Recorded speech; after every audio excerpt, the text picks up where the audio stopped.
হে কৃষ্ণ, জয় গৌ, জয় নিতাই।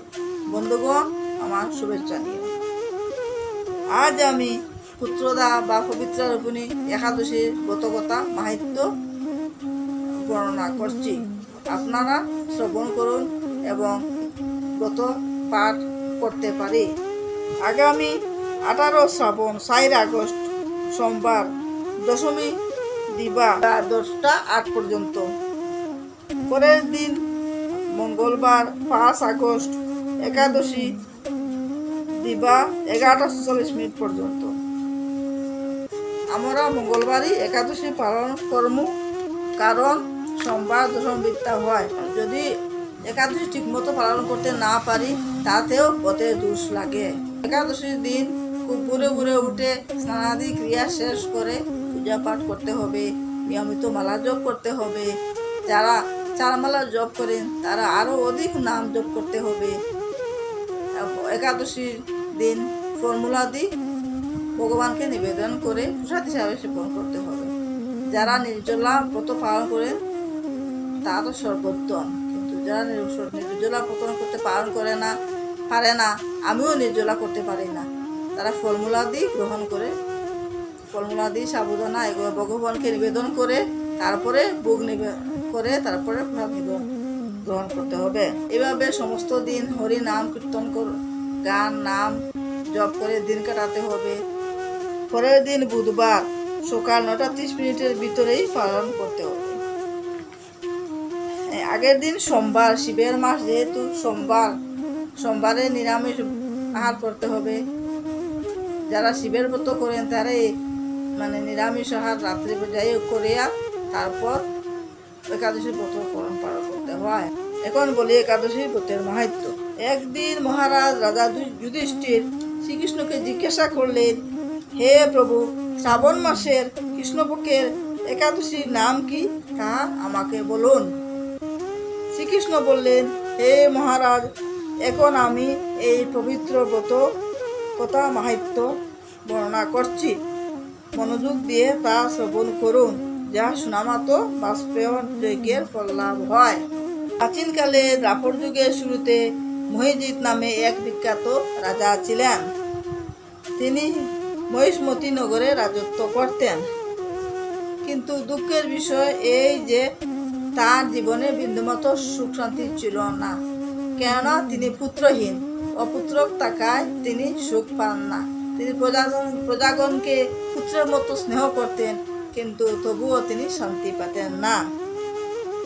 একদিন প্রজাগণকে ডেকে বললেন, হে প্রজাবৃন্দ, এমন একটি উপায় জানার চেষ্টা করুন যাতে আমি পুত্র সন্তান লাভ করতে পারি। রাজার কথা শুনে পুত্রগণ এবং ব্রাহ্মণগণ খুব দুঃখিত হলেন এবং রাজা কিভাবে পুত্র সন্তান পান তার জন্য তারা খোঁজখবর করতে লাগলেন। রাজার এই প্রকার কাকুতি উক্তি শ্রবণে ব্যথিত হয়ে পুরোহিত ব্রাহ্মণগণ রাজার মঙ্গলের জন্য গভীর বনে ত্রিকালজ্ঞ মুনির কাছে যেতে মনস্থ করলেন। বনের মধ্যে ঋষিদের আশ্রম সকল দেখতে দেখতে তারা মুনির সন্ধান পেলেন। তিনি দীর্ঘায়ু, নিরোগ এবং নিরাহারগ্রস্ত এক মুনিকে দেখতে পেলেন। মুনি ধ্যানভগ্ন হবার পর মুনি তাকে করজোড়ে প্রণাম জানালেন। এই মুনির নাম ছিল লোমশ মুনি। ব্রহ্মার এক কল্প অতিবাহিত হলে মুনির গায়ের একটি লোম পরিত্যক্ত হয়, তাই মুনির নাম হইল লোমশ। তারা সকলে লোমশ মুনিকে দেখেই ধন্য হলেন এবং পরস্পরকে বলতে লাগলেন যে আমাদের অনেক সৌভাগ্যের ফলে মুনিকে দর্শন পেয়েছি। তারপর মুনিবর তাদের সম্বোধন করে বললেন, আপনারা কি কারণে এখানে এসেছেন? কেনই বা আমার এত প্রশংসা করছে তা আমাকে কৃপা করে বলো। ব্রাহ্মণরা বললেন, হে ঋষিবর, আমরা যে উদ্দেশ্যে এখানে এসেছি তা আপনি কৃপা করে শুনুন। এই পৃথিবীতে আপনার মতো শ্রেষ্ঠ ব্যক্তি আর কোথাও নেই। মহিজিৎ নামে এক রাজা নিঃসন্তান হওয়ায় অতি দুঃখে দিন যাপন করছে। আমরা তার প্রজা। তিনি আমাদেরকে পুত্রের মতো পালন করতেন। তিনি পুত্রহীন বলে আমরা সবাই তার দুঃখে দুঃখিত এবং মর্মাহত। এখন আপনি কৃপা করে বলুন, রাজা কিভাবে পুত্রের মুখ দর্শন করবেন? রাজার তো কোনো দোষ নেই, তবুও কেন পুত্রহীন অবস্থায় আছেন? তাদের কথা শুনে মুনিবর কিছু ধ্যানস্থ হলেন এবং ধ্যান ভঙ্গ করার পর তিনি বললেন, রাজার পূর্বজন্মে রাজা ছিলেন এক দরিদ্র বৈশ্য এবং একবার তিনি একটি অন্যায় কার্য করে ফেলেন। তিনি ব্যবসা করার জন্য এক গ্রাম থেকে আরেক গ্রামে যাতায়াত করতেন। একবার তিনি কত তৃষ্ণার্ত হলেন, এক গ্রাম থেকে আরেক যাতায়াত করার সময় খুব তৃষ্ণা পেল। দেখলেন রাস্তার ধারে একটা জলাশয়। সেদিন ছিল জ্যৈষ্ঠ মাসের শুক্লপক্ষের দশমীর দিন। তিনি জলাশয় দেখে তাড়াতাড়ি জলে নামলেন, কিন্তু একটি ভুল করেছিলেন। এই জলে ছিল একটি গাভী এবং তার বাছুর জলপান করছে। তিনি গাভী এবং বাছুরকে তাড়িয়ে নিজে জলপান করলেন। এই অপরাধে তার এই দুর্দশা হলো। পুত্র সুখ থেকে বঞ্চিত হলেন, কিন্তু পূর্বজন্মের কোনো পুণ্যের ফলে তিনি নিষ্কণ্টক রাজ্য লাভ করলেন। হে মুনিবর, শাস্ত্রে বলা হয়েছে পুণ্য দ্বারা পাপ ক্ষয় হয়।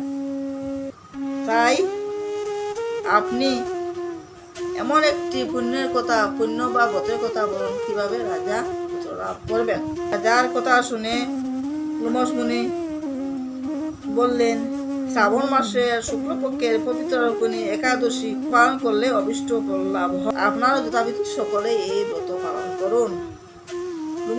লোমশ মুনির উপদেশে আনন্দ চিত্তে গৃহে প্রত্যাবর্তন করলেন এবং রাজাকে সব কথা জানালেন। রাজা খুশিতে সব জনগণকে নিয়ে ব্রত পালন করলেন, খুব ধুমধামভাবে ব্রত পালন করলেন। এভাবে এই ব্রতভাবে রাজমহর্ষি গর্ভবতী হলেন এবং উপযুক্ত সময়ে সর্বাঙ্গ সুন্দর পুত্র লাভ করলেন। ভবিষ্যৎ পুরাণে এর মাহাত্ম্য বর্ণিত হয়েছে। এই মাহাত্ম্য যিনি পাঠ বা শ্রবণ করেন তিনি সর্ব পাপ থেকে মুক্ত হন এবং পুত্র সুখ ভোগ করে তিনি স্বর্গ লাভ করেন। এই হলো একাদশী ব্রতের মাহাত্ম্য। এই ব্রত প্রত্যেকেই পাঠ এবং শ্রবণ করবে। একাদশী ব্রত পঞ্চরবি শস্য বর্জন করে ফলমূলাদি এবং সাবুদানা, পায়াস এবং শাকসবজি এগুলা খেতে পারবা। তবে সবজি রান্নার ক্ষেত্রে বিশুদ্ধ ঘি ব্যবহার করতে হবে, কারণ তেল তো রবি শস্যের মধ্যে পড়ে।